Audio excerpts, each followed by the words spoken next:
When I was 12, I came to the conclusion that everyone in the world, including my own family, was against me. I was never a problem child, but my parents sure treated me like one. For example, I used to need to be home by 5 p.m. every day. This clearly restricted my amount of playtime outdoors. I wasn't allowed to have friends over to play at the house, nor was I allowed to go over anyone else's. I had to finish homework directly after I came home from school, no matter how long it took. My parents refused to buy me video games and forced me to read books and then write a book report on them to prove I actually read it.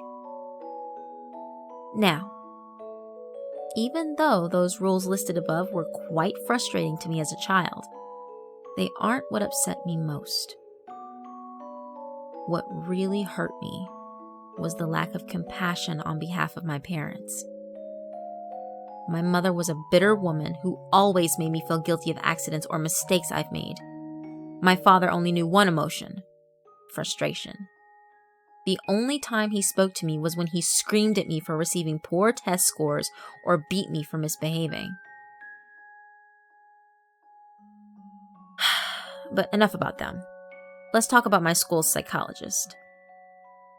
For his own privacy, we will call him Dr. Tanner. Like most junior high schools, a psychologist is always available on campus during school hours to assist any students in need of counseling, whether it is emotional, academic, social, behavioral, etc. To be honest, I have never seen any students talking with Dr. Tanner.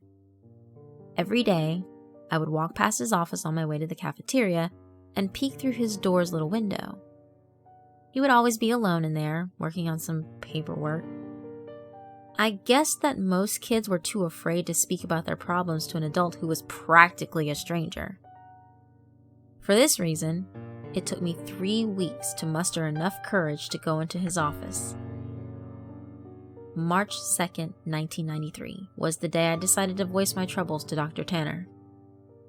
During lunch break, I stood in front of his office door and knocked. Through the window, I could see him raise his head, smile, and motion for me to come in. I did. He greeted me by introducing himself and asking for my name. Dr. Tanner was a very soft-spoken man who seemed to radiate kindness. In less than 30 minutes, I rambled to Dr. Tanner about how mean my parents were to me and how they didn't care about me at all. After a while, my voice began to quaver and I stopped speaking. The psychologist listened patiently to my whole spiel, arms folded and head nodding. I half expected him to begin talking about how everything I had just said was untrue and that my parents loved me dearly and blah blah blah.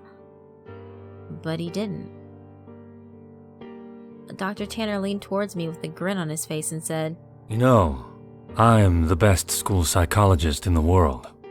I promise we will fix this." I rolled my eyes. "Okay, but how?" I asked.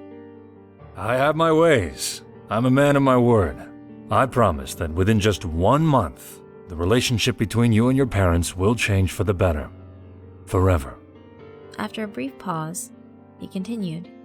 "Although, I do need you to make me a promise. You have to promise me that you'll come back to my office after school tomorrow and then you won't tell anyone that we had this conversation today. It'll be our little secret." I promised. The following day, I returned to Dr. Tanner after school. It was around 4 p.m. when I entered his office. After a warm welcome, he asked me to have a seat in front of his desk once again. Upon sitting down, I watched Dr. Tanner close the blinds of the door's tiny window. "There. Now we have all the privacy we need." We began to talk about my likes and interests, my favorite subjects in school, my least favorite teachers, and things of the like. About an hour into the conversation, Dr. Tanner offered me a soft drink. I gladly took the offer, considering my parents never allowed me to drink soda. Dr. Tanner reached over to his mini fridge and fidgeted around before setting down 2 open cans of soda on the desk. Afterwards, we continued to talk about what was going on in my life, but it wasn't long before I passed out from whatever drugs Dr. Tanner placed in my drink. It took me a minute or so to adjust my blurred vision upon waking, and when it did, I had no idea what to think. I was handcuffed to a bed, and my mouth was sealed with duct tape. I immediately began to panic, squirming and tugging at the cuffs, but gave up soon after. My eyes widened in disbelief after looking around the room. There were posters of superheroes pinned up along the walls and photographs of famous athletes on shelves. In the middle of the room was an old television and Super Nintendo, various game cartridges stacked alongside it. I didn't know what to think. Here I am in a room filled with items most kids would die to play with. I would have probably cried from joy hadn't I been handcuffed to a bed frame. My stomach sank once again as the door opened and Dr. Tanner walked inside. He sat down on the edge of the bed. Now listen, remember that I'm here to help you, and I would never hurt you, okay? Dr. Tanner gently removed the tape from my mouth and then the cuffs from my hands. My first instinct was to begin crying, but something about Dr. Tanner made me feel safe. He smiled at me. You're going to be staying here for a while. And during this time, you're allowed to play with any toys in this room while I'm here at home. But when I leave the house, I'll need to cuff one of your hands back to the bed. You can still watch the television, but I want you to only watch the news channels when I'm away. I sat in silence, still trying to process the information he had given me. So, Dr. Tanner yipped, slapping me on the knee. You go ahead and knock yourself out. I'll be back when it's time for dinner. He got up from the bed, walked across the room and clicked the TV's power button before locking the door behind him. Several more minutes passed before I realized that Dr. Tanner wasn't joking. All that was left for me to do was boot up the Nintendo and play Mario until nightfall. At about 7 p.m., Dr. Tanner returned to the room carrying 2 plates of mashed potatoes and chicken strips. I finally gathered up the courage to ask him how long I'd be staying in this room. Well, about a month. Give or take a few weeks. I just have some work I need to do. The following morning, I awoke to Dr. Tanner's hand patting my head. Hey, bud. You don't have to wake up right now if you don't want, but I'm going to need to put this back on, he whispered, clamping the cold steel handcuff onto my wrist. I gazed up at him. He was wearing a collared shirt and slacks, a coat draped over his shoulder, and a suitcase at his side. He looked just how he always did when I saw him around school. Before leaving, he placed the TV's remote next to me and told me to turn it on and watch the news. The first thing I saw upon turning it on was a breaking news segment. An important-looking police officer stood at a podium surrounded by people with microphones. I happened to begin viewing halfway through his speech. A statewide Amber Alert has been issued as of this morning. We have several investigators working towards identifying potential abductors, but as of right now, there is not much evidence. Faculty members state that the child had been last seen around 4 or 5 in the evening on... I began to feel nauseous as a photograph of me appeared on the screen. It was my yearbook picture from last year. Captions for the photograph displayed my name and age, my school, and my town. Above my picture were alternating titles.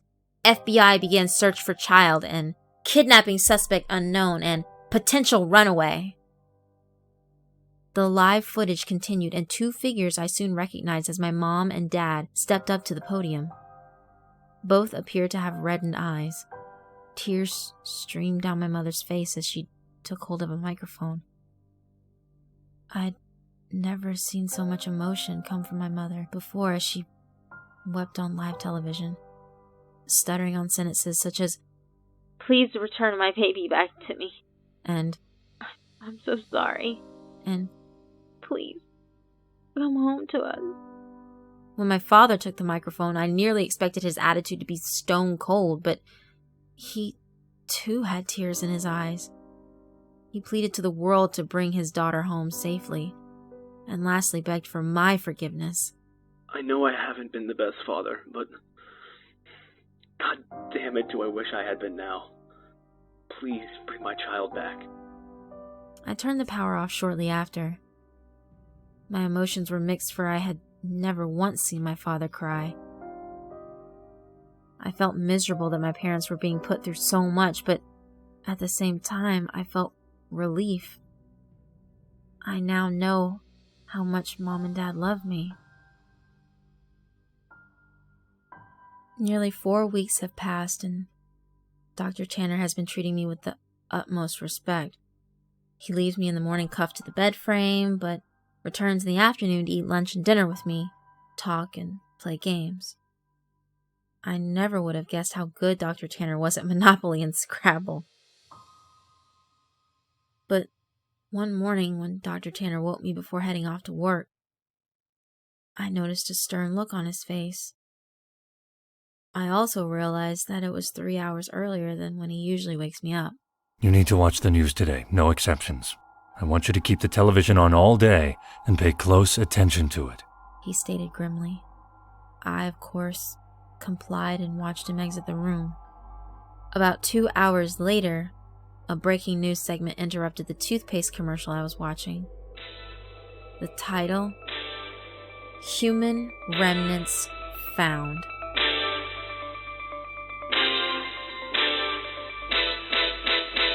Two staunch-looking men in suits stood aside one another and began speaking. We are displeased to bring up such unfortunate news this morning regarding our missing child case from earlier this month.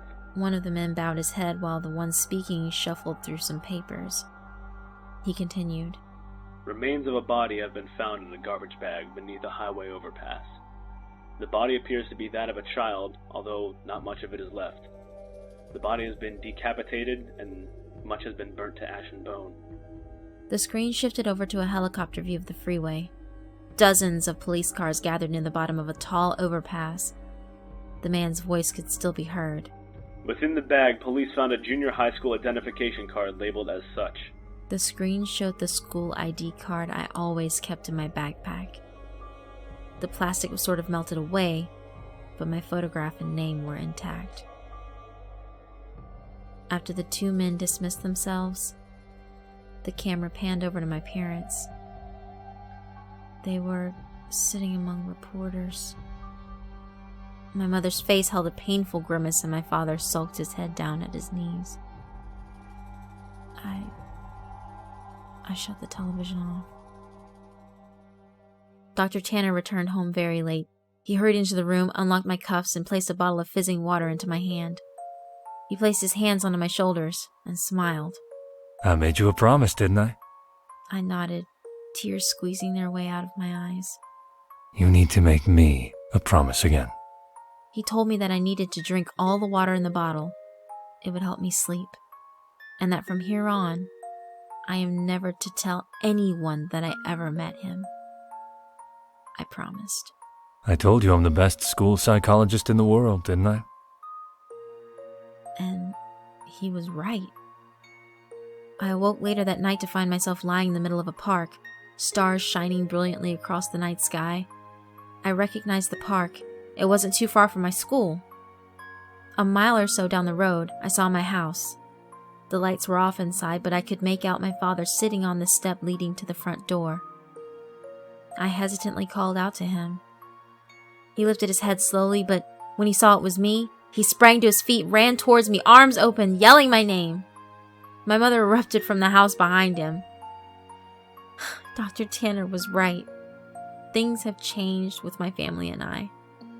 My parents smile more often and treat me lovingly. I could not ask for a more perfect ending. Every now and again, I see Dr. Tanner on campus, walking to and from his office. Rarely do we ever make eye contact, let alone speak to one another, but sometimes he'll shoot me a wink and a smile. I'll always keep my promise to him, and I pretend I never met him. But there will always be one question forever, just floating in my mind. Who did Dr. Tanner decapitate and throw off the overpass?